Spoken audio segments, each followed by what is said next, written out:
Y muchas gracias a todos también por venir. Para mí es un honor estar aquí dentro de este curso, de esta jornada de Economía Crítica, porque hace no mucho tiempo también participé como organizador de este tipo de cursos, ¿no? Y para mí ver que ya vamos por la...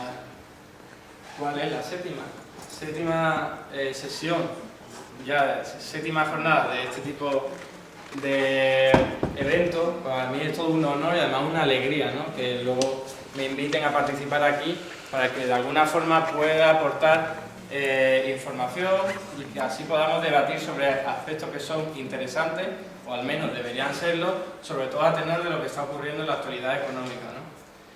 Me gustaría hacer una serie de aclaraciones antes de empezar, porque bueno, la primera es que tengo que coger un tren a Madrid a las 9, por lo tanto tengo que salir de aquí como muy tarde a las 8:15, así que no os preocupéis que la sesión no durará mucho para que todo aquel que tenga algo que hacer. Y también decir algo que a lo mejor va a chocar con respecto al tema, al título que introduce esta sesión, porque se va a hablar de las ventajas de tener ventajas y desventajas, aunque en el título no se ha especificado, de tener una moneda propia. ¿Qué significa tener una moneda propia? Que un país tenga una moneda propia. Pues significa que la moneda que emite es la misma que usa. Entonces, por ejemplo, el euro no es una moneda propia, obviamente, y sí lo es, por ejemplo, el dólar, la libra o el yen japonés. No se va a hablar del euro porque normalmente en las sesiones a las que a lo mejor estamos acostumbrados a asistir, que se habla precisamente de si es bueno o no tener una moneda propia, se habla siempre del euro. Y también de las exportaciones, de si es mejor devaluar la moneda o no para exportar más. Pues en esta sesión yo no voy a hablar de nada de eso. Me voy a centrar en un enfoque macroeconómico, que es a rasgos generales lo que le puede ocurrir a una economía en términos fiscales y monetarios, fundamentalmente, de una economía que tenga una moneda propia. Es un enfoque diferente, pero como ya veréis, muy interesante si uno es capaz de entender toda la problemática. Puede ser complejo, pero yo lo voy a intentar hacer simple, para que además podamos debatir después un poco quejas, sugerencias que se van a permitir luego, porque desde luego es un tema que da mucho de sí. El enfoque, además, no es prescriptivo, intenta no ser subjetivo, y por lo tanto voy a ofrecer aquí una serie de información que sea lo más objetiva posible. Voy a explicar cómo funcionan las cosas para un Estado, para un país que tiene una moneda propia. Por ejemplo, no sería España hoy día, pero lo voy a explicar cómo funciona, no cómo debería funcionar. Por lo tanto, no voy a entrar en la problemática de si España, por ejemplo, tiene que salir del euro o no. Yo en eso no me voy a meter. Y además tiene esta sesión un carácter provocativo, en el sentido en el que voy a mencionar una serie de cosas y afirmaciones que chocan normalmente a la gente que trata este tema, porque se desconocen o porque directamente a veces se ocultan, ¿no? Y por eso he preparado un pequeño test en el que espero que me ayudéis ahora a contestar. Se trata de decir así, a grandes rasgos, si es verdadero o falso, una serie de preguntas que voy a indicar ahora. Por ejemplo, más que preguntas son aseveraciones, afirmaciones, ¿no? Al igual que los hogares, los estados financian sus gastos con sus ingresos o endeudándose. ¿Esto es verdadero o es falso? Podéis decirlo un poquito aquí, verdadero o falso, seguro que tenéis la respuesta. Aquí han dicho falso y yo creía que estaba verdadero. El papel de los impuestos es proveer financiación para el gasto público. ¿Verdadero o falso? Cuando un Estado no tiene suficientes ingresos para el gasto público, necesita pedir dinero prestado al sector privado. ¿Verdadero o falso? ¿Verdadero o falso? Es como una repetición de lo que se ha escuchado por aquí también. La cuarta es, hay que ganarse la confianza de los mercados financieros para poder endeudarse a un coste reducido. ¿Verdadero o falso? Y la última, y ya vamos a acabar, los déficits públicos duraderos perjudicarán a las futuras generaciones con inflación e impuestos elevados. ¿Verdadero o falso? Pues bien, todas las afirmaciones que he presentado son falsas para un país, para una economía que emite y usa su moneda. que emite una moneda que luego usa. Es decir, para el caso español, en la actualidad no son verdaderas las afirmaciones que he presentado, pero para países que sí emiten su moneda y la usan, que tienen una moneda propia, sí son verdaderas todas. Y esto es lo que voy a intentar explicar ahora, porque es algo que, sobre todo desde nuestra perspectiva, en la que tenemos una moneda que no es nuestra, que no la controlamos, nos parece muy rara, ¿no? Para ello voy a empezar a hablar un poco de la naturaleza del dinero, desde un enfoque bastante particular, que no se suele conocer ni se suele tampoco tratar, ¿no? El dinero, ¿qué es el dinero? Es una pregunta que se suele hacer en los temas de economía, en el mundo de la economía, pero nunca se acaba de responder bien, ¿no? El dinero no es más que una forma de medir algo. Es una unidad de cuenta para medir las deudas. Y las deudas, no me estoy refiriendo solo a la deuda típica de que alguien hace un préstamo y por lo tanto se ha endeudado. No, en la actividad, en la economía hay muchísimos tipos de deudas. De hecho, prácticamente casi todo son deudas. Y el dinero no es más que una forma de medir la deuda. Como es algo para medir, en realidad no tiene forma física. Igual que un kilogramo es una medida para medir la masa. Igual que el litro es una medida para medir volúmenes. Pero no tienen absolutamente ninguna forma. Es algo abstracto que ha creado el ser humano para medir algo. Es cierto luego que tenemos monedas y billetes, que eso es algo físico y nosotros lo llamamos dinero, pero en realidad eso no es más que una forma que tiene el dinero. Igual que podríamos tener una regla que midiera 1 metro y eso es la forma que tenemos para medir las cosas. Hay varias formas de tener dinero. Está la moneda, los billetes, los cheques, incluso las cuentas bancarias. Hay muchísimas formas de medir dinero. La economía está llena de deudas y por eso hay que medirla con dinero. Y hay muchísimos tipos de dinero. ¿Qué ocurre en una deuda? Siempre intervienen dos agentes. Yo cuando tengo un billete, el billete que yo tengo en la mano, que podría tener, que no lo tengo ahora, es en realidad una relación entre dos personas. Entre mi persona, que yo soy el acreedor, el que tiene el derecho, y luego está la entidad que ha emitido ese billete, que es el Banco Central. El Banco Central sería el deudor, el que tiene la obligación. ¿Por qué estoy diciendo esto? Porque yo cuando tengo un billete, en realidad el Estado, quien ha emitido el dinero, tiene la obligación de satisfacerlo. Esto se ve muy fácil, por ejemplo, en los billetes de libra esterlina, sobre todo el de 5 euros, en el que aparece la reina de Inglaterra diciendo la reina y la corona se comprometen a garantizar al tenedor de este billete un valor de 5 euros. ¿Y esto qué quiere decir? Pues en realidad no quiere decir nada, porque tú vas con el billete a la corona, a la reina, le dices hola, ¿qué tal?, le das el billete y lo único que te puede garantizar es darte un billete igual, de 5 libras, porque no tiene ningún respaldo. Es al fin y al cabo una forma para medir el dinero. Antes de 1971 sabíais perfectamente que había otro tipo de sistema financiero internacional en el que todo el dinero que se creara tenía que estar respaldado por oro. Y anteriormente tenía que estar respaldado por el dólar asociado al oro, etcétera, etcétera. Pero a partir de 1971 el dinero no tiene que estar respaldado por nada. Esto quiere decir que el Estado británico, por ejemplo, puede emitir todo el dinero que quiera. Y eso significa que se está endeudando con respecto a aquellas personas o empresas que van a tener el dinero en sus manos. El dinero, obviamente, no tiene por qué ser dinero físico, como acabo de mencionar. De hecho, solo el 3%, se estima que solo el 3% de todo el dinero que existe es dinero físico, monedas y billetes. El 97% restante son anotaciones digitales, son anotaciones electrónicas, porque para medir algo, lo único que necesitamos son números, no necesitamos nada físico. Por lo tanto, hoy día, gracias a las tecnologías de la informática, se puede fácilmente medir las deudas con dinero, que son numeritos.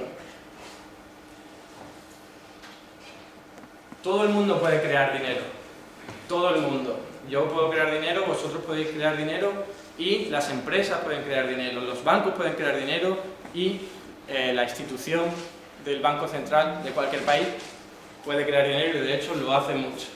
¿Qué significa esto? Pues como acabo de decir, que lo único que significa el dinero es el registro entre dos personas en el que uno se ha comprometido con la otra, si os sirve de ayuda, se puede denominar también pagarés en vez de deuda. El pagarés a lo mejor es más fácil de entender, porque pagarés, que es un título que yo doy, significa pagaré en el futuro, me estoy comprometiendo. Entonces lo que yo puedo hacer es, por ejemplo, con un amigo cualquiera y puedo escribir en un papel, te pagaré dentro de una semana, y le doy ese papelito a mi amigo.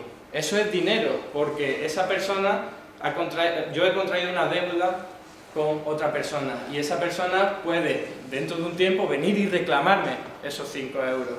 ¿Qué ocurre? Porque, bueno, las empresas también pueden crear dinero. Imaginaos una feria como la de Málaga, en la que entras a una caseta y allí no puedes comprar la bebida ni la comida. Lo que tienes que hacer es ir a un sitio en el que te van a cambiar el dinero oficial por el dinero que crea la caseta, que son los típicos papelitos que usamos luego para ir a comprar. Eso también es dinero. Lo que ocurre es que solo se acepta dentro de la caseta. Esto ocurre también en las discotecas, que te dan una especie de vale para ir a comprar. Las empresas de ropa también te dan vales para ir a comprar, para hacer descuentos. Pero ¿qué es lo importante? Todo el mundo puede crear dinero, pero el problema está en que te lo acepten. Entonces a mí ese papelito que creo y digo, venga, yo te pagaré 5 euros, y le cambio a mi amigo ese papelito por algo que vale 5 euros, y me lo da.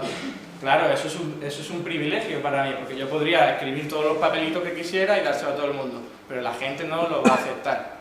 La empresa que trabaja en una feria solo va a aceptar a la gente dentro de la feria, ese dinero solo se acepta ahí. Pero ¿qué ocurre con un banco, por ejemplo? Un banco que se suele pensar que recoge dinero de la gente para luego prestarlo, en realidad no es esa su función, no es eso lo que hace exactamente. Un banco, cuando da un préstamo, lo único que hace es endeudarse contigo. Lo que está haciendo es, de nuevo, escribir te pagaré. Si a mí me dan un préstamo de 1000 euros, el banco lo único que está haciendo es teclear en mi cuenta bancaria 1000 en números. No me está prestando dinero, no está cogiendo dinero de otra persona y dándomelo a mí. Se está comprometiendo a darme 1000 euros cuando yo lo necesite. ¿Qué puede ocurrir? Que yo no lo use.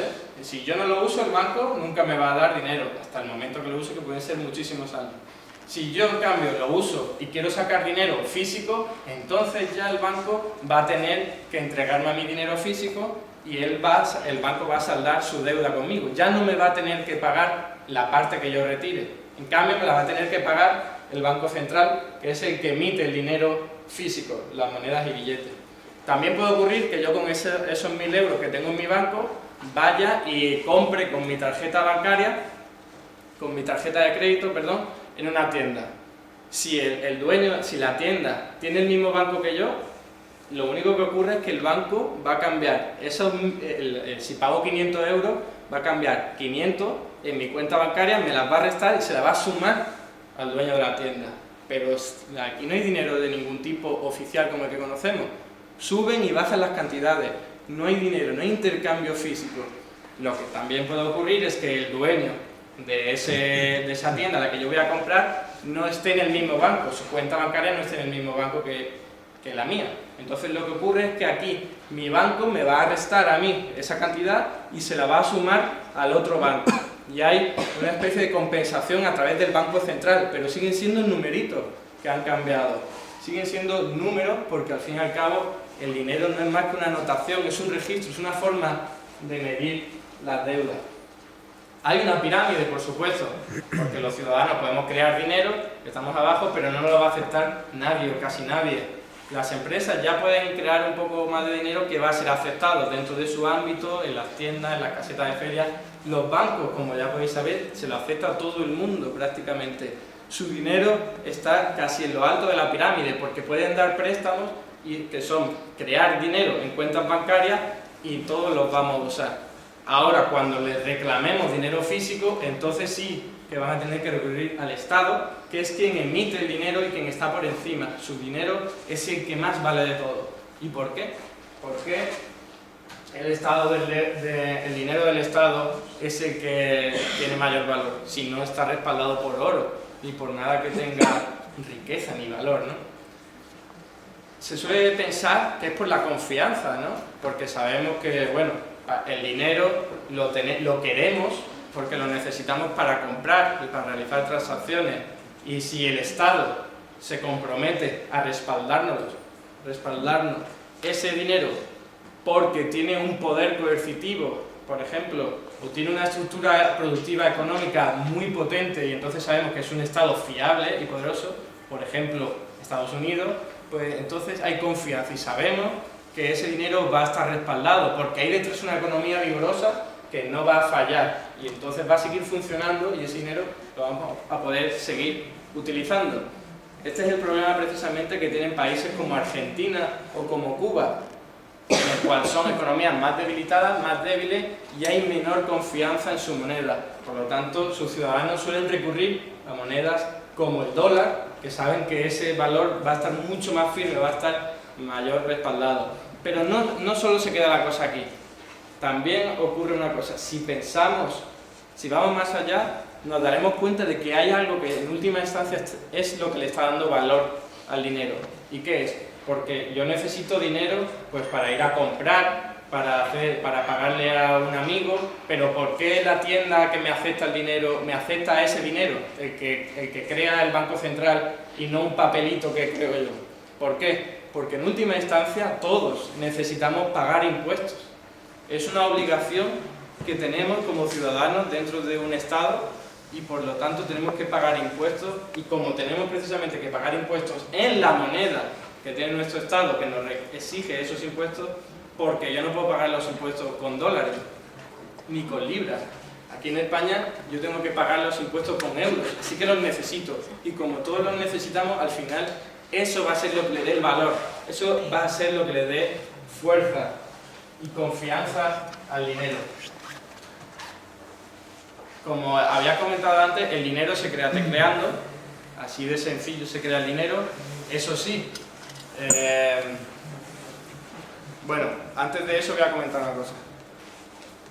El ejemplo del marcador de puntos puede servir muy bien para ilustrarnos esto de anotar, porque cuando el Banco Central cuando crea dinero, lo que hace efectivamente es lo que hacían los bancos con nuestra cuenta bancaria: teclear el dinero que sea necesario, los números que sean necesarios en la cuenta bancaria correspondiente. El ejemplo del marcador de puntos de un partido de fútbol puede ilustrar muy bien esta problemática, porque en un marcador no es necesario tener algo, lo único que hay que hacer es marcar, no necesitas tener nada detrás, puedes marcar tantos números como quieras, dependiendo de lo que dure el partido y cuántos goles se metan, pero no hay necesidad de otra cosa salvo teclear. Vamos a ver, por ejemplo, cómo crea dinero el banco. Estoy ahora sobre todo centrado en un país que tiene su propia moneda. ¿Qué hace un país que tiene su propia moneda para, por ejemplo, pagarle la jubilación, la pensión a un jubilado? Pues lo que hace es, partimos de que el jubilado tiene en la cuenta bancaria 0 euros, no tiene nada, y el Estado tiene que pagarle una pensión de 1000 euros. ¿Qué es lo que hace el Estado que tiene su propia moneda? El Estado lo que hace es teclea y suma 1000 en la cuenta del jubilado. Entonces el jubilado tiene en su cuenta bancaria ahora 1000 euros. Así de sencillo, no hay otra cosa. No hay absolutamente otra cosa. No tiene que recaudar dinero de ningún sitio ese Estado. Lo único que hace es teclearlo. ¿Qué ocurre también cuando recauda impuestos ese Estado?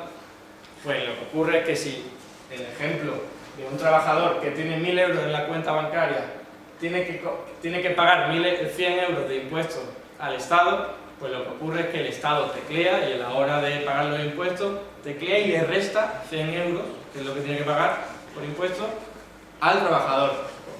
Finalmente, la cuenta bancaria del trabajador tendrá 900 euros. Y nada más, no hay otra cosa aquí. El dinero desaparece y aparece de una forma muy fácil, que es tecleando. Obviamente esto no lo va a hacer... Bueno, este sistema es efectivamente exactamente lo que ocurre también en un estado como el actual, el español, el nuestro, que tiene una moneda diferente. Usa una moneda que no controla, usa una moneda que no emite. Lo que ocurre es que para poder teclear, porque ocurre así también, el Tesoro Español teclea, para poder teclear tiene que tener primero en una cuenta todos los euros que lo van a respaldar. Por eso necesita tener euros. El Estado español, antes de ponerse a teclear, necesita. Cuando no tiene euro, ya no puede teclear. Por eso tiene que endeudarse y pedir dinero prestado. Pero ¿qué ocurre en un país como Estados Unidos, el Reino Unido o Japón, por poner 3 ejemplos? Que no necesita pedir dinero prestado, porque el dinero lo crea tan fácil como tecleando en un ordenador. Entonces, si los estados con moneda propia pueden crear dinero, así de sencillo, ¿para qué lo recaudan a través de impuestos? Bueno, un motivo, ya lo he explicado, que es el de para poder darle fuerza y garantía a esa moneda, a ese dinero, y el otro motivo es para retirar dinero de circulación. Porque ¿qué ocurre cuando el Estado gasta y teclea dinero? Pues lo que ocurre es que ese dinero va a parar en última instancia, la mayor parte, a cuentas bancarias. Porque aquí podemos tener todos dinero en efectivo, un poco, pero al fin y al cabo todo el dinero que nos dan lo vamos a meter en el banco. Y si lo usamos para pagarle a alguien, esa persona al final lo va a tener en el banco. Y así sucesivamente. Y casi todo el dinero que existe hoy día está en el banco, como anotaciones electrónicas. No hay otra. ¿Y qué ocurre cuando los bancos tienen mucho dinero en las cuentas bancarias? Pues que no lo dejan parado. No lo dejan parado porque los bancos necesitan hacer negocio para poder seguir existiendo, y lo que ocurre es que utilizan el dinero para invertir y dar préstamos. No lo pueden tener quieto. Ese dinero, si lo tuvieran quieto, pues no le darían rentabilidad y no serviría para nada tenerlo. Así que lo que hacen los bancos es buscar cualquier negocio que puedan y meter el dinero ahí. ¿Qué ocurriría si hacen esto? Pues que habría demasiado dinero en circulación, porque darían préstamos, lo invertirían en no sé qué negocio, y entonces al fin y al cabo habría demasiado dinero y podrían aparecer problemas de inflación y de devaluación de la moneda, como luego en un rato vamos a comentar, ¿no? Pero el problema además fundamental es que cuando los bancos tienen mucho dinero, de esta forma que he comentado, en las reservas, que se llaman reservas, cuando lo tienen en el Banco Central, lo que ocurre es que el tipo interbancario cae, porque claro, por la ley de la demanda y la oferta, cuando se tiene mucho de algo y se oferta, es el dinero que tienen los bancos, su precio cae. Y ese tipo de interés interbancario afecta a demasiados ámbitos de la economía y lo que hace es desestabilizar. Para que eso no ocurra, el Estado, que tiene su propia moneda, lo que hace es emitir bonos y se endeuda. Y al emitir bonos, ¿qué ocurre? Pues sencillamente que el Estado va y dice, ofrezco un título que va a dar tal rentabilidad a cambio de que me deis ese dinero, que en su día creé yo, que soy el Estado. Y por lo tanto, de esta forma, al banco va a estar muy contento porque va a ser un negocio rentable, le va a dar rentabilidad, en vez de tenerlo quieto. El Banco Central lo que hace es comprar un bono público y así le cunde más y tiene más beneficio. Y el Estado también está contento porque se está retirando dinero de la economía y de esta forma no se desestabiliza. Y eso es importante tenerlo en cuenta porque cuando se endeuda el Estado español, sí es porque necesita esos euros, ya que no los puede crear, no los puede emitir, no puede teclear. Pero cuando lo hace un Estado como el de Estados Unidos, no es porque no pueda teclear, puede crear el dinero. ¡Qué tontería!, ¿no?, que se endeude. Si nos acordamos del ejemplo que estaba usando antes, si yo puedo escribir en un papelito debo 5 euros y cambiarlo por algo, si yo puedo hacer todos los papelitos que quiera, qué tontería que yo luego vaya y una vez haya repartido papelitos, los vaya pidiendo prestados. Por favor, dame papelitos. Es absurdo porque yo puedo hacer tantos papelitos como yo quiera. Entonces, ese Estado que tiene moneda propia no se endeuda porque necesite el dinero, sino que su moneda. Estados Unidos no necesita dólares y no se lo pide a China, eso es absurdo. Lo que hace es sencillamente emitir títulos de deuda pública, endeudarse entre comillas para retirar dinero de la economía. Y esto es importante porque, por ejemplo, conocemos casos en los que Obama, por ejemplo, el presidente de Estados Unidos, se dirige a su electorado y a sus ciudadanos diciendo: es que Estados Unidos no tiene dinero. Estados Unidos no tiene dinero y tenemos un problema y esto hay que solucionarlo patatín patatán, y te sueltan ahí todo lo que quieren hacer.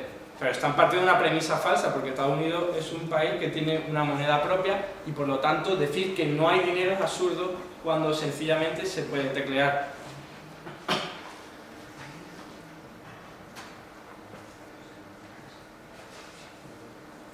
además, es importante tenerlo en cuenta por otro motivo que nos afecta directamente a los ciudadanos del Estado español, y es que, como sabemos, por la prima de riesgo, que es al fin y al cabo el diferencial, ¿no?, el tipo de interés que hay entre el bono español y el bono alemán, sabemos que cuando el Estado español iba a pedir dinero, necesitaba euros y lo que hacía era endeudarse, pues iba a una subasta, que es así como funciona la forma de endeudarse, iba al Tesoro Público Español y decía: necesito 1000 euros, ¿quién está dispuesto a ofrecérmelo?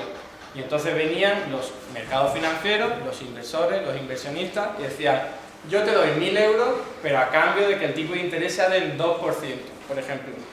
Y el Estado español no le quedaba más remedio que aceptarlo, porque necesitaba el dinero. Y por eso no le quedaba más remedio que rendirse al chantaje de los mercados financieros, que le imponían el tipo de interés. Y como sabemos perfectamente, iba aumentando a medida que la desconfianza iba ganando terreno. ¿Qué ocurre en un país como Estados Unidos, Japón o el Reino Unido, en el que ese tipo de interés nunca es tan elevado como en los países periféricos de la Unión Europea?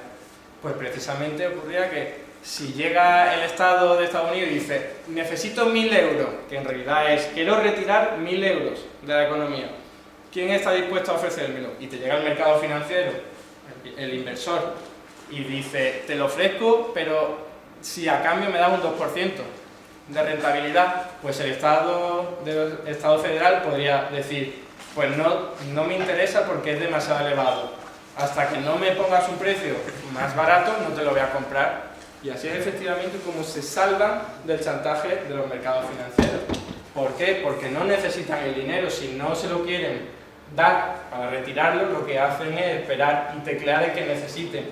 Y precisamente por aquello que se conoce como la eutanasia del rentista, al rentista, a estos inversionistas, prefieren ganar poco que nada. Así que al fin y al cabo van a entrar y van a sucumbir a un mercado tan seguro y tan rentable como el de los títulos de deuda del Estado federal de los Estados Unidos. Es algo que obviamente no ocurre en un Estado como el de la Unión Europea, especialmente en los de la periferia. Precisamente por esto, un Estado que emite la misma moneda que usa y además se endeuda en esa moneda, en esa unidad de cuenta, si no quiere, jamás puede declararse en bancarrota. Jamás puede decir: no tengo dinero para pagaros, que es lo que se temía, por ejemplo, con Grecia y con Italia, Irlanda y España, que no tuvieran dinero para devolver, que todo lo que se habían endeudado ya no tuvieran suficiente dinero para devolverlo. ¿Qué ocurre en un país que emite su propia moneda? Que siempre va a poder devolverlo, porque teclea: ¿qué te necesito devolver? ¿1 millón de dólares? Pues se te queda el 1 millón de dólares. Si hubiera voluntad, o sea, si quieren, porque siempre pueden atarse las manos a la espalda, como ocurre en el caso de la mayoría de los países, pero especialmente de Estados Unidos, en el que se ponen un límite de deuda y dicen: bueno, es que como lo sobrepasemos, vamos a tener que declararnos en bancarrota. Pero eso es al fin y al cabo una decisión política. Sería tan fácil devolver el dinero como teclear sencillamente el dinero que deberían devolver. Por eso nunca pueden ser forzados a la quiebra, por eso nunca tienen que depender de los mercados financieros. Y ahora, para ir terminando con esta parte de la presentación, me gustaría apuntar una cosa importante, sobre todo si después surge el debate, que es el hecho de la neutralidad del dinero. Esto es algo que se suele decir desde determinados enfoques de teoría económica, que consiste en afirmar o sostener que el dinero es neutral, es decir, que el dinero lo único que hace es reflejar las transacciones económicas. Si yo, efectivamente, en las sociedades antiguas en las que se hacía el trueque y era pues, muy ineficiente, muy absurdo hacerlo, muy costoso, y se inventó el dinero, que era la forma en la que, en vez de cambiar mercancía por mercancía, lo que hacía era construir una mercancía que iba a ser la del dinero para intercambiarla. Y te venían a decir que el dinero, o sea, este enfoque sostiene que el dinero lo único que hace es reflejar eso. Lo importante, por lo tanto, desde este enfoque serían los recursos reales, los bienes y servicios que hay en la economía, en la que sea. El dinero lo único que hace es reflejar lo que hay. Y por lo tanto, si un Estado emitiera dinero, creara dinero nuevo, pues no cambiaría nada en las variables reales. Esto es por lo que se dice que es neutral. El dinero es neutral, da igual que lo crees. No va a cambiar la economía, no va a mejorar la actividad económica. Al revés, lo va a empeorar, dicen. Porque, claro, hay una serie de actividad económica. Si tú creas mucho dinero, lo que hace el dinero es adaptarse a lo que hay. Por lo tanto, aumentan los precios. Y cuanto más dinero creen, pues más se van a adaptar los precios a la actividad económica real. ¿Qué ocurre? Que este enfoque adolece de muchísimos errores. Por eso digo que el dinero no es neutral. El dinero no es neutral y es muy fácil demostrarlo. Si hoy día se ve muy bien esto, hoy día, en un país como España, que está en recesión, por no decir una crisis profunda, hay recursos parados, que es personas que necesitan y quieren trabajar y están dispuestos a hacerlo, y también hay recursos y hay necesidades básicas, ¿por qué no se ponen en funcionamiento? Pues precisamente porque no hay nada que lo estimule, no hay ningún vínculo que ponga en marcha, una palanca que ponga en marcha esa actividad económica.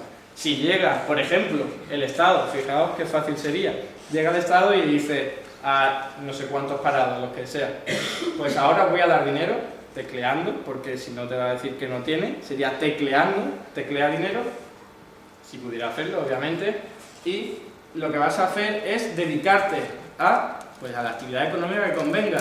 Que necesitamos cuidar a niños, pues te voy a dar dinero y vas a estar cuidando a los niños. Que necesitamos cuidar a ancianos, pues te vamos a dar dinero, tecleando, dinero nuevo, y vas a cuidar a los ancianos. Que necesitamos que se extraigan minerales de una mina, pues te vamos a dar dinero y vas a sacar metales de la mina. Cualquier actividad económica que penséis en la que haya recursos dispuestos a trabajar y recursos y actividad económica dispuesta a hacerse, con solo crear dinero se pondría en marcha. De esa forma se puede ver claramente cómo el dinero no es neutral. Solo creando dinero, o de esta forma creando dinero, se estimula la actividad económica, se crea actividad económica. Por eso precisamente es un error decir que el dinero es neutral, que da igual que se cree dinero, que eso causa inflación, pero si hoy día el problema es que hay deflación, y hoy se han presentado los datos de la eurozona y está en un tristísimo 0,5%, uno de los más bajos de toda la eurozona, de toda la historia de la eurozona.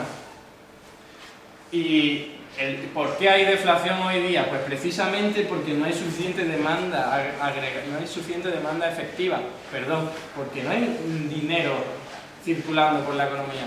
Si hubiera un poco más de dinero, pues la actividad económica se pondría en marcha y además no habría inflación, o al menos no habría inflación elevada. Esta parte me va a saltar y ahora voy con los problemas, porque no todos van a ser ventajas de crear dinero, y cuando acabe esta parte damos paso al debate, pues si queréis comentar o señalar algo. Existen tres problemas principales entre todos los que puede haber, porque cada economía, en cada situación histórica, en cada contexto histórico, pues se encontrará con unos problemas determinados. Pero los más importantes son estos tres. El primero me he estado refiriendo ya, es el riesgo, ojo, el riesgo, porque el enfoque monetarista lo que te dice es, si creas un euro nuevo, si te creas un euro nuevo, ya afecta a la inflación. Pues lo que comentaba, porque hay la misma actividad, actividad productiva, los mismos recursos, si aumentas el dinero, que es neutral, entonces lo que va a hacer es aumentar la inflación.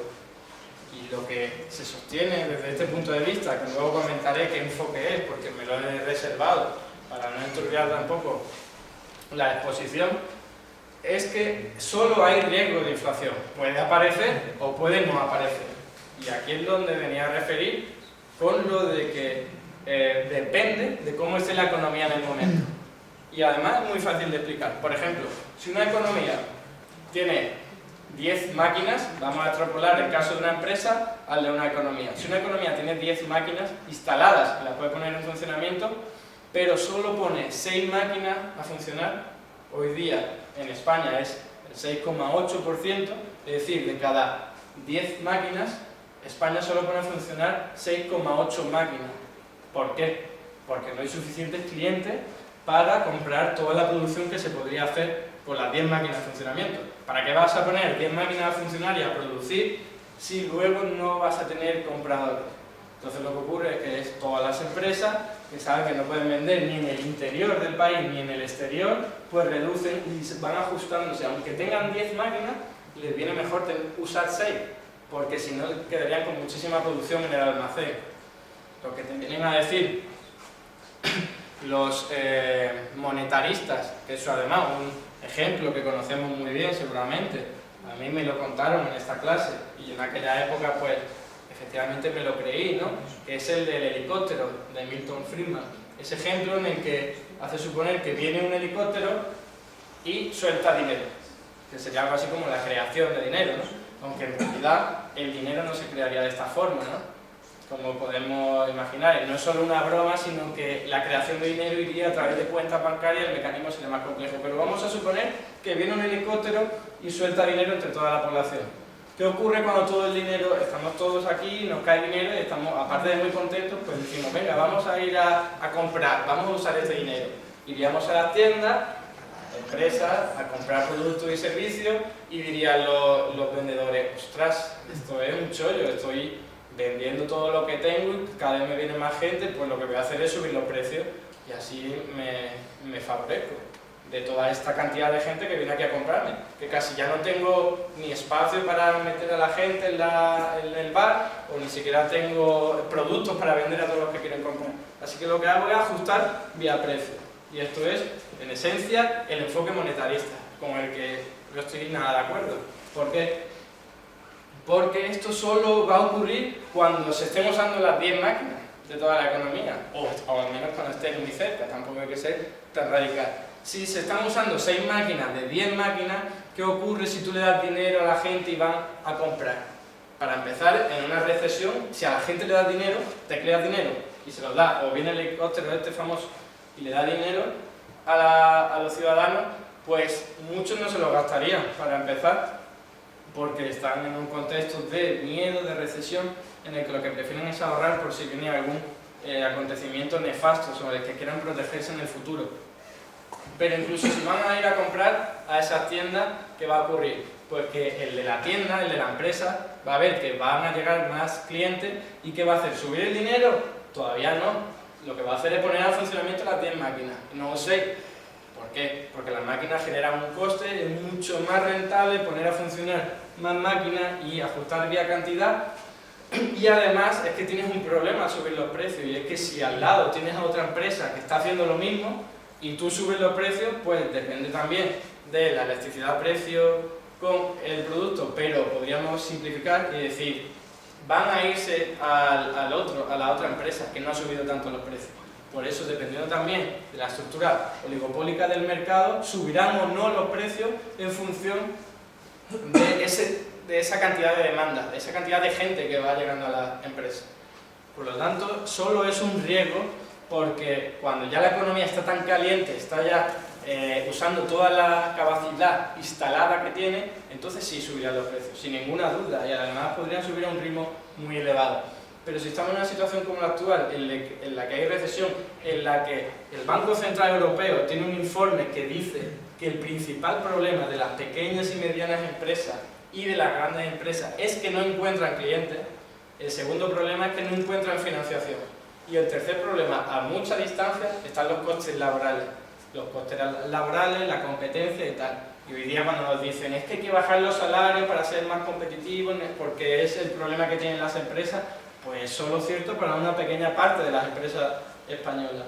La inmensa mayoría, el problema es que necesitan encontrar clientes y no lo consiguen. El segundo problema es la financiación, que no les dan crédito en las empresas. ¿Cuál es el segundo problema de crear dinero tecleando? De añadir más dinero en circulación. Pues es el riesgo de depreciación de la moneda. ¿Qué ocurre, por ejemplo, en un país como Grecia, el que tiene una estructura productiva muy débil, ¿no? Que quiere decir que producen muy poca cantidad y de muy poca variedad? Entonces, si a los griegos, por seguir con este ejemplo, les damos mucho dinero, ¿qué ocurriría? Que no irían a comprar tanto a las empresas de su país, sino que irían a comprar productos que se encuentran en el supermercado o en cualquier tienda que se han producido fuera. ¿Qué ocurre cuando compras un producto que no es de tu país? Que necesitas cambiar la moneda, no tú, pero el que ha comprado, la tienda que ha comprado ese producto de fuera, sí tienen que conseguir la moneda de fuera para pagarlo. Porque, por ejemplo, si se compra una máquina de Alemania, no la puedes comprar, me he puesto el ejemplo con euro. Si compras una máquina de Reino Unido, tienes que comprar libras, si no, no puedes. ¿Y qué ocurre si se compran muchos productos que se han producido fuera, en el Reino Unido, por ejemplo? Pues que vas a comprar muchas libras y a ofrecer muchos euros. En el caso de Grecia, pues podríamos decir que son muchas dracmas, ¿no? Para retrotraernos al tiempo en el que Grecia no tenía el euro. ¿Y qué ocurriría en esa situación? Pues que se devaluaría el dracma, precisamente porque se está demandando demasiado con respecto, ofreciendo demasiado con respecto a la demanda del dracma, por la ley de nuevo de la oferta y la demanda. Y eso es un riesgo muy importante para un país porque, aunque se sostenga desde muchísimos ámbitos que la depreciación puede beneficiar a la economía española, y es cierto en muchísimos factores, para otros no lo es tanto, precisamente porque cuando tú tienes una moneda devaluada, es cierto que tus exportaciones pueden verse mejoradas y beneficiadas, pero un país como España, que importa la mayoría de toda su energía porque la necesita, no se produce aquí, sino que es petróleo y gas natural que se produce fuera, que la moneda valga mucho menos, es un problema muy grande. Claro, aquí habría que comparar las ventajas con las desventajas y extraer un balance, pero de primera es muy complicado acercarse, ¿no? a una problemática así, en la que yo tampoco me quiero meter demasiado. El tercer problema, y ya vamos terminando, es la insuficiente, que podría haber insuficientes recursos reales. Pues lo que comentaba antes, ¿no? Tú puedes crear dinero, pero ¿para qué vas a crear dinero? No te serviría de nada si no hay personas que quieran trabajar, ni tampoco recursos o necesidades que haya que satisfacer. Pues no sirve de nada dar dinero, crear dinero, si luego no lo puedes poner en funcionamiento.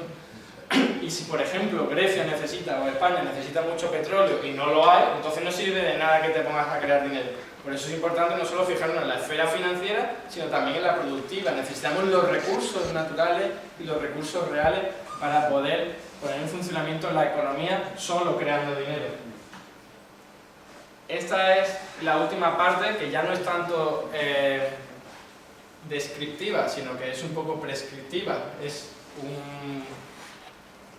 Por decirlo de una forma, es mi enfoque particular de cómo podría ser usado esto, que es tener una moneda propia, pero que por supuesto no es mío, sino que viene recogido de un enfoque, además fundamentalmente estadounidense, que es el de la teoría monetaria moderna. No es muy conocido, pero la verdad es que es muy interesante. Lo que viene a decir, y ya que estamos hablando de la renta básica, que es algo que está bastante de moda últimamente, que lo que se propone es, pues a todos los ciudadanos le damos una renta básica. Le damos, por ejemplo, 800 euros a todos, o 600, lo que sea. Esa es la propuesta de renta básica. Pues bueno, una propuesta alternativa, complementaria, es la garantía de empleo. Que es decir, no un momento, ¿para qué le vamos a dar dinero a la gente? Si tenemos muchísimo trabajo que hacer, tenemos una sociedad en la que se necesita hacer muchísimo trabajo. Vamos mejor a darle el dinero a cambio de que se pongan a trabajar, porque hay muchísimas necesidades no cubiertas.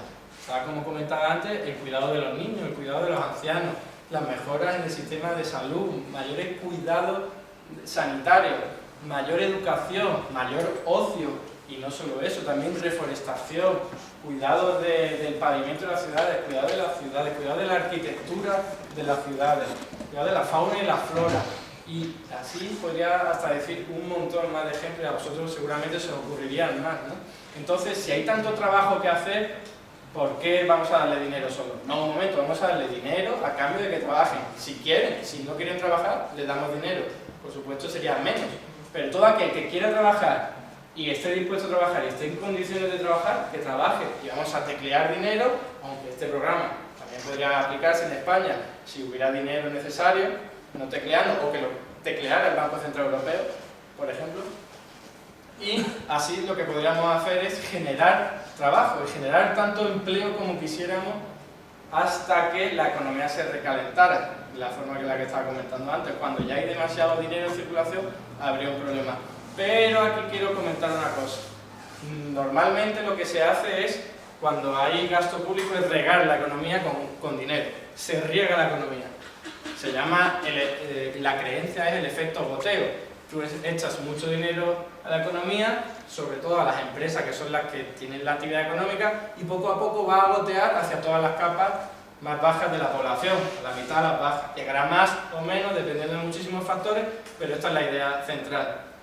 Y de esta forma, claro que le metes un buen empujón a la inflación. Genera tensiones inflacionistas porque le está dando dinero a todo el mundo, tanto al que lo necesita y no tiene, como al que no lo necesita o tiene muchísimo. Y entonces, claro, si tú le das a una persona relativamente adinerada más dinero, pues si va a ir a la empresa a comprar más, las empresas van a decir, ostras, ¿cuánta gente viene? Vamos a subir los precios. ¿Qué es lo que se propone desde este enfoque? No, el dinero no se va a meter en manguera, no se va a regar la economía, sino que se va a inocular. Se va a inocular, se hace un riego por goteo a aquellas personas que no tengan ingresos. Así de sencillo, nadie más va a recibir dinero. Y si tú le das dinero a todas estas personas que necesitan dinero, pues entonces no va a haber tanta tensión inflacionista. De hecho, se estima que no podría ni haber nada.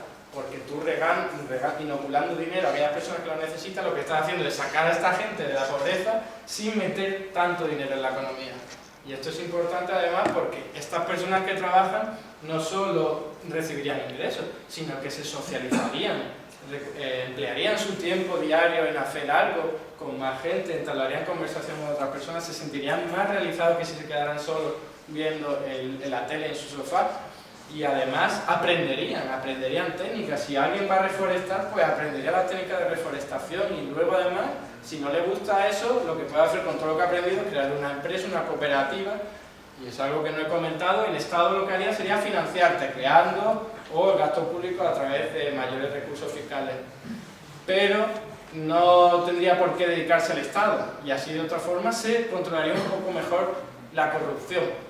Porque si tú lo que haces es darle dinero, pero a cooperativas, a pequeñas empresas, a organizaciones no gubernamentales, a asociaciones, le das el dinero a cambio de que contraten a una persona, que haya un contrato establecido para que realice tal trabajo. Y de esta forma sería pues, un procedimiento mucho más directo, mucho más centrado hacia el objetivo de luchar contra el desempleo y además no generar tensiones inflacionistas. Y por mi parte esto es todo y a raíz de esto espero que se genere el debate, que tampoco puede ser muy largo en cualquier forma, porque como comentaba me tengo que ir temprano a coger un tren, pero os agradecería por supuesto que hubiera preguntas, comentarios, sugerencias, críticas de todo tipo. Y nada más, muchas gracias.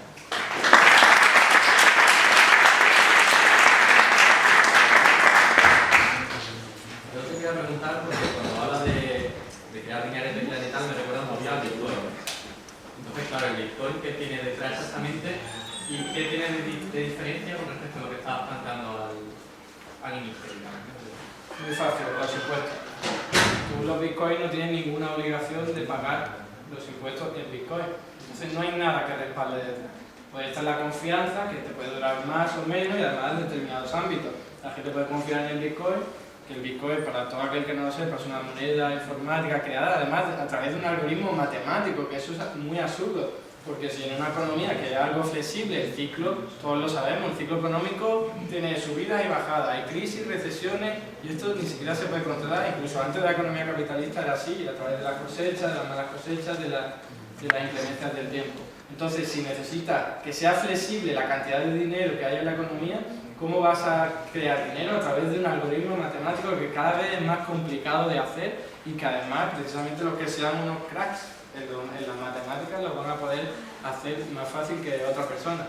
Yo estoy totalmente en contra del Bitcoin, se ha demostrado además hoy día que hay una burbuja en el Bitcoin, muchísima gente perdiendo dinero y otras ganando mucho dinero y la diferencia fundamental es que no es sólido, no es un edificio sólido y se puede desmontar en cualquier momento.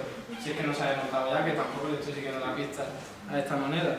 Pero el hecho de que no haya un Estado coercitivo con sus instituciones, con su población, con su idioma, con su cultura, con todo, detrás pidiendo impuestos en esa moneda, eso hace que no tenga solidez, no tenga una base, ¿no?, para mantener.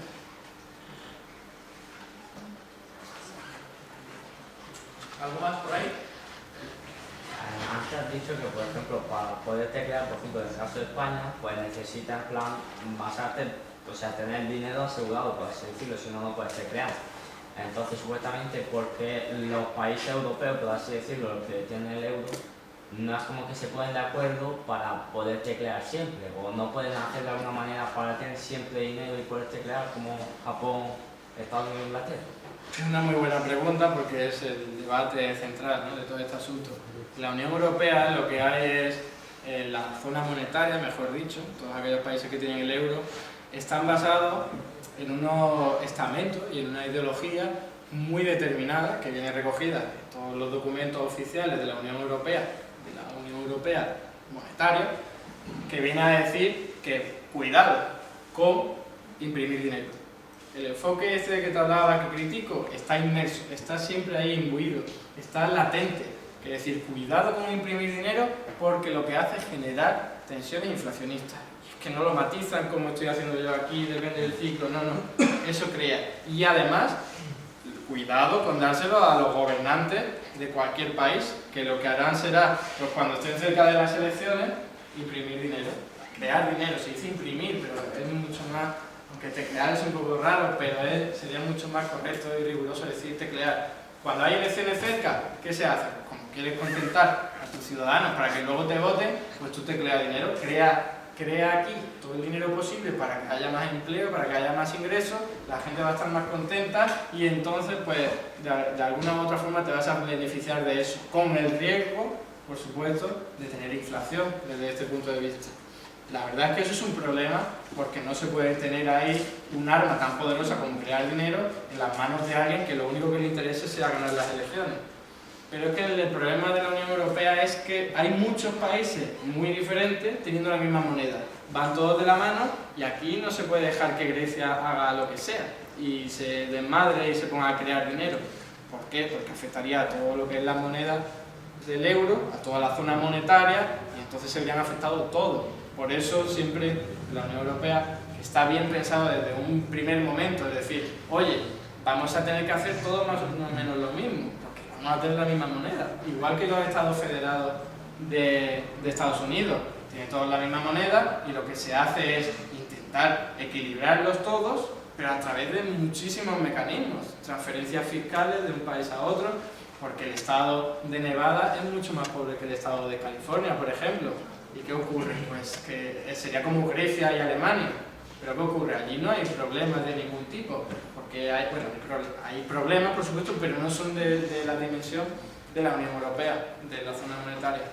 ¿Por qué? Porque hay transferencias fiscales. Si el estado de Nevada necesita más dinero porque se está quedando sin esa cantidad de dinero para poder realizar cualquier cosa, para poder mantener estables sus finanzas, lo que se hace es transferir el Estado federal de los Estados Unidos, que tiene un presupuesto de la mitad de todo el PIB de Estados Unidos, cuando en realidad la Unión Europea solo tiene el 2%. Es que la Unión Europea no tiene mecanismos, no tiene dinero para poder manejar y compensar los desequilibrios en la zona monetaria. Lo hace tarde, mal y como vemos de una forma que trae muchísimos problemas, ¿no? En la zona monetaria hay un problema institucional de diseño clarísimo, pero hay determinados autores que lo que te dicen es que eso no ha sido casualidad, que hay una construcción que tiene por detrás una serie de intenciones que buscan conseguir unas determinadas cosas, por ejemplo, que tengan más libertad en los mercados financieros, todos los inversores, toda la gente financiera, para que puedan seguir haciendo sus negocios sin ningún cortapisas, sin ninguna limitación, y precisamente por eso comentan que la zona monetaria no sería solo un error institucional, que lo es, sino que hay algo más detrás, ¿no? También hay otra serie de enfoques que lo que te dicen es, no, mira, es que en tantos países diferentes, utilizando una lengua tan diferente entre ellos, culturas tan diferentes y que se rigen por costumbres también muy diferentes, pues es muy difícil que lleguen a un acuerdo y se pongan en común y puedan elaborar un proyecto común. En Estados Unidos pues la cosa es más fácil, todos hablan el mismo idioma, más o menos tienen todos la misma bandera, un sentimiento de identidad común más arraigado, mucho más vigoroso, y entonces ese podría ser un problema. Pero depende de aquí qué enfoque cojas, pues seguramente habrá un poco de verdad en todos los enfoques. Pero claro, saber cuál qué más importancia tiene a la hora de explicar por qué en la zona monetaria ocurren estas cosas, en las que es demencial, porque es que sería muy fácil que si el Estado español va a la subasta y dice necesito euros, y te viene aquí el inversionista y te dice no, te lo voy a dar solo al 2% de interés. ¿Por qué el Banco Central Europeo no interviene y dice no, yo te lo voy a dar al 1%? Pues por toda esta creencia en que el dinero así dado sin más va a crear inflación y además va a ser peligroso puesto en manos de gobernantes políticos, etc. ¿El enfoque de garantía de empleo ha sido probado en otros países? Sí, ha sido probado en Argentina, pero en un ámbito muy reducido. Se llama Plan Jefes y Jefas y lo que hace a todas aquellas personas que no están trabajando en su casa y están parados y además necesitan trabajar, pues se le mete en un plan de actuación que viene a ser totalmente financiado por el Estado argentino. Además pueden declarar dinero ellos porque tienen su propia moneda, el peso argentino, y lo que hacen efectivamente pues ubicarlos y destinarlos a programas muy específicos. Es una cuantía presupuestaria insuficiente para eliminar el desempleo o ni siquiera matizarlo un poco en Argentina, ¿no? Que por supuesto algo lo matizará, algo lo aliviará, pero es que se trata de una parte presupuestaria de un pequeño, porque es de un proyecto pues, experimental que no se ha hecho en muchos sitios y además con todas las economías que tiene un país como Argentina, que es un país que no es desarrollado, tiene muchísimos problemas de confianza en la moneda, como se ha visto, como lo hemos comentado aquí, y por lo tanto también se ha hecho en India, pero eso ya es otra historia, porque es todavía un país mucho más subdesarrollado, muchísimos más problemas, mucho más grande de abarcar, con muchísima más población. No me sé los detalles de todos estos planes, pero sin duda se han puesto en marcha y hasta donde yo puedo saber, pues algo ha funcionado. Pero claro, no se ha puesto ni a un nivel nacional ni por un país riguroso. Entonces es una experiencia es un proyecto a tratar, es muy interesante. ¿Algo más? Bueno, pues muchísimas gracias a él y muchísimas gracias a vosotros por participar de nuevo. Y nada, ¿me dais por favor ahora los tickets de esto de asistencia? El dinero. El dinero, efectivamente. Y nada, muchísimas gracias, nos vemos en la próxima, que no recuerdo cuánto era, Jessica. La próxima del jueves. El jueves, a la misma hora. El jueves a las 6:30. Muchas